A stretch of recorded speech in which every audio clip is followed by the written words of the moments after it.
தேங்காய்க்கு 100 gram வெல்லம், அப்புறம் 1/4 kilo மைதா, 1/4 kilo கோதுமை மாவு, மஞ்சப்பொடி போட்டு உப்பை போட்டு மாவை பிசையணும். நல்லெண்ணெயும் ஆயிலும் ஊற்றி பிசைஞ்சு 1/2 மணி நேரம் ஊற வைக்கணும்.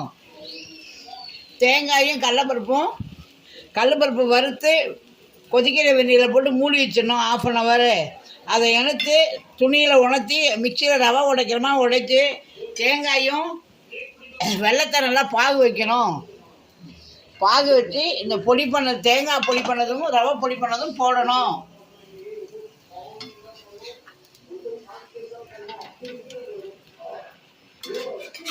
ஒப்புட்டு மாவுக்கு இப்படி எண்ணெய் இருக்கணும், மிதக்கணும் அப்படின்னு காமி. எண்ணெய் மிதக்கணும், மஞ்சப்பொடி போட்டு பிசையணும் அப்படின்னு சொல்ல. அவ்வளோதான்.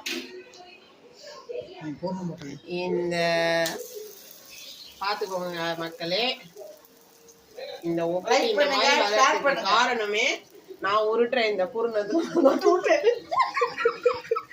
எங்க ஃபேமிலியில நாங்க உருட்டுனா பெரிய உருட்டா உருட்டுவோம். எங்களை மாதிரி உருட்டுறதுக்கு யாராலையும் முடியாது. அதான் உருட்டு, அப்படி ஒரு உருட்டு. அதான் ரகோத் மயர் ஃபேமிலி. உருட்ட சொல்லி கொடுக்க வேணாம். லைக் பண்ணுங்க, ஷேர் பண்ணுங்க, சப்ஸ்கிரைப் பண்ணுங்க. மறக்காம பெல் ஐகானை கிளிக் பண்ணிருங்க. தேங்க்யூ.